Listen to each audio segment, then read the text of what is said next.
Hi everyone. I'm going to talk about how you study English. 오늘 영어 공부를 어떻게 해야 할지에 대해서 말씀을 좀 드려보도록 하겠습니다. 먼저 영어는 언어라는 것입니다. 영어는 학문이 아니고 언어라는 것입니다. 그 얘기는 무슨 말인가 하면 언어로서의 영어는 내용을 전달하는 도구입니다. 그래서 영어 공부는 내용과 함께 가야 합니다. 학문으로 영어를 접근하는 것은 단어를 외우고 문법을 공부하고 독해를 연습하는 그런 것들을 말합니다. 반면에 내용을 전달하는 도구로서의 언어인 영어는 이 영어 공부를 하는 방법은 관심 있는 분야의 내용을 그냥 읽고 얘기하고 듣는 것을 말합니다. 영어로 된 내용을 듣고 읽고 얘기하는 걸 말합니다. 그러니까 후자의 접근 방법이 영어 실력을 늘리는 데 훨씬 효과적입니다. 왜냐하면 전자의 방법에는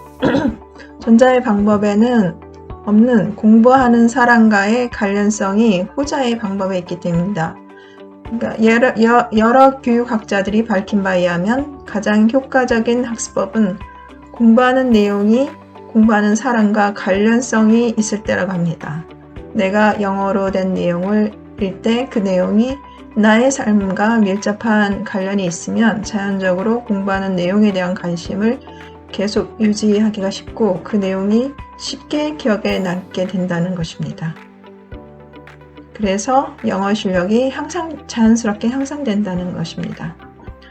영어를 내용을 전달하는 도구로 학습자와의 관련성을 고려하는 학습법이 어떤 것인지 예를 들어 보여드리겠습니다.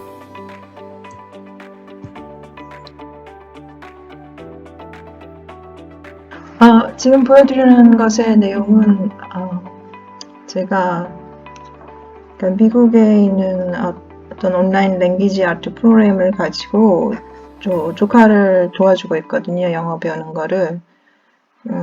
거기서 제가 어떤 방식으로 제 조카 수업을 했는지에 대해서 설명드리겠습니다. 그 랭귀지 아트는 미국의 국어 수업 같은 건데요.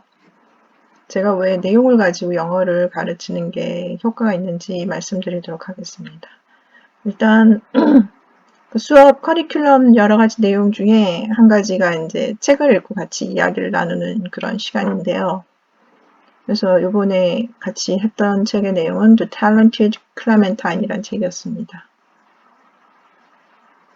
그래서 먼저 이 왼쪽에 있는 페이지를 따라서 읽는 건 아니고 소리를 들으면서 네이티브 스피커의 소리를 들으면서 내용을 확인하는 거죠.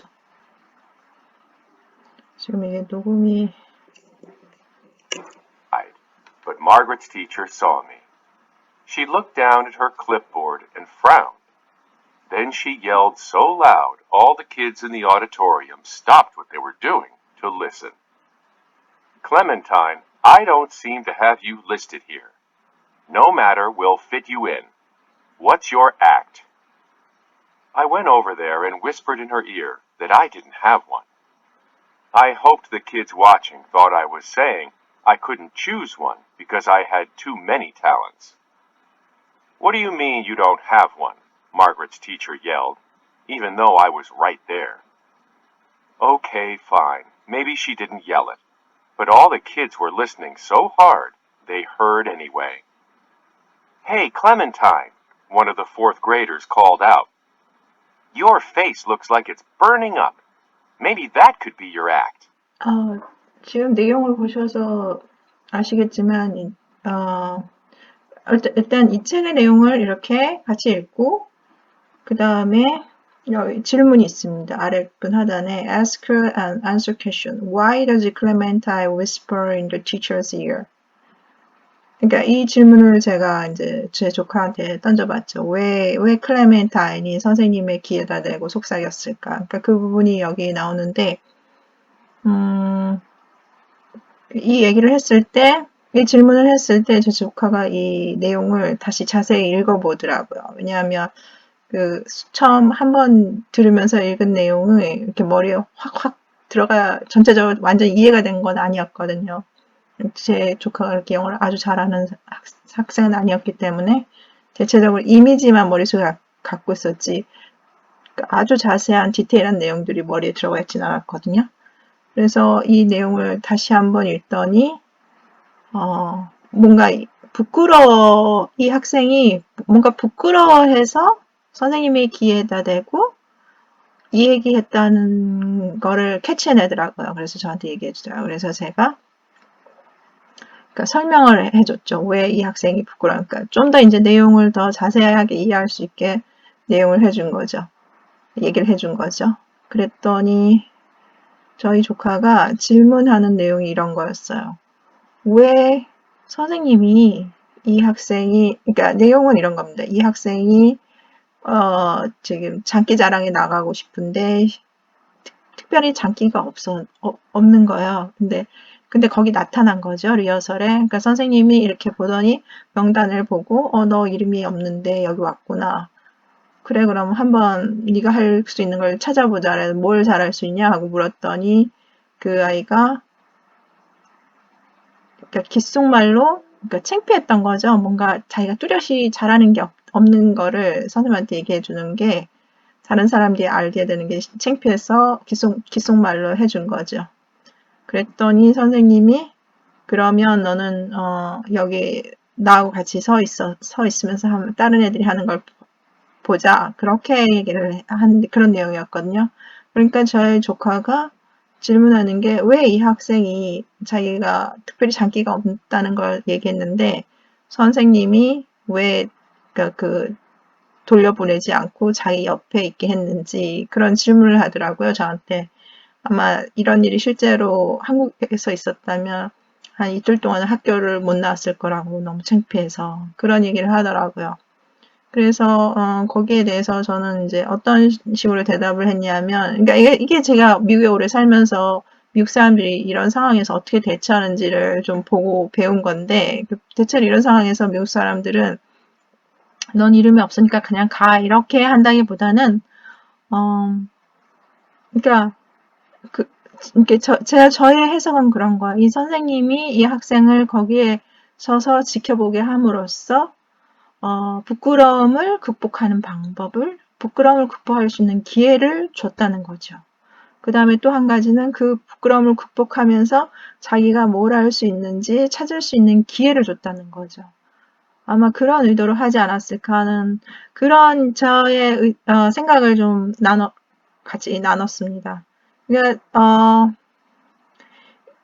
제 생각에는 그러니까 이런 식으로 교육을 전달하는 게 그러니까 영어 공부를 이런 식으로 하는 게 굉장히 그러니까 단어 하나하나, 문장 하나하나 이런 거, 문법 하나하나 초점을 맞추는 것보다는 영어에 대한 친밀도, 영어로 된 것들, 그 자료에 대해서 관심을 갖게 하는 그러한 아주 좋은 기본을 형성해 준다는 생각이 들었습니다. 그래서 그리고 그러니까 이런 식으로 저희 조카한테 지금 거의 9월이니까 12월, 3월 한 6개월 정도를 가르쳐 왔는데 제 조카는 그 학원에서 공부하듯이 단어를 막 열심히 외우고 그런 식으로 영어 공부를 하는 게 아니거든요. 저하고 공부할 때는 제가 아까 그러니까 이 내용을 가지고 접근하는 방식으로 하고 있어서 사실 여기에 아마 제 생각에는 저희 조카가 여기 나오는 상당한 많은 단어들을 처음 접해보는 단어들이 많을 것 같은데 그래도 또 어느 정도는 쉬운 단어들은 다 알고 있으니까 이런 내용들을 읽고 나면 대체적인 그 아이디어랄까 인상은 갖고 있는 것 같아요. 이런 식으로 계속 6개월 동안 해왔더니 이해하는 정도가 훨씬 깊어진 것 같아요. 그러니까 전체적으로 보는 이해도가 깊어진 거죠. 그러니까 이 문장 하나하나를 한국말로 번역하는 게 아니고 영어라는 것으로 되어 있는 어떤 통으로 된 그 내용을 신기하게도 제 조카가 이거를 계속 이해를 하더라고요. 그러니까 그 이해하는 정도가 계속 발전을 하더라고요. 근데 그런 조카한테 뭐 레벨 테스트 같은 영어 시험을 딱 치게 하면은 그렇게 점수가 잘 나오진 않아요. 근데 저의 포커스는 그런 한국식 그 시험을 잘 보게 하는 게 포커스가 아니고 영어로 된 자료들을 아무 두려움 없이 어떤 두려움 없이 그냥 쉽게 접해서 만약에 한 번 읽어서 이해가 안 되면 또다시 읽고 또다시 읽고 그러니까 영어로 된 첫째는 두려움을 없애는 거 두 번째는 그렇게 해서 영어로 된 굉장히 좋은 많은 자료들을 접하게 해서 생각하는 힘을 길러주게 하는 거. 그 두 가지가 저의 목표고 그런 목표를 위해서 영어를 도구로 이용하게끔 하는 거죠. 제 생각에는 이런 학습법이 굉장히 영어에 대한 두려움을 없애고 또 두려움을 넘어서서 영어를 아주 좋아하게 되는 그러한 학습법이 될 거라는 생각이 듭니다.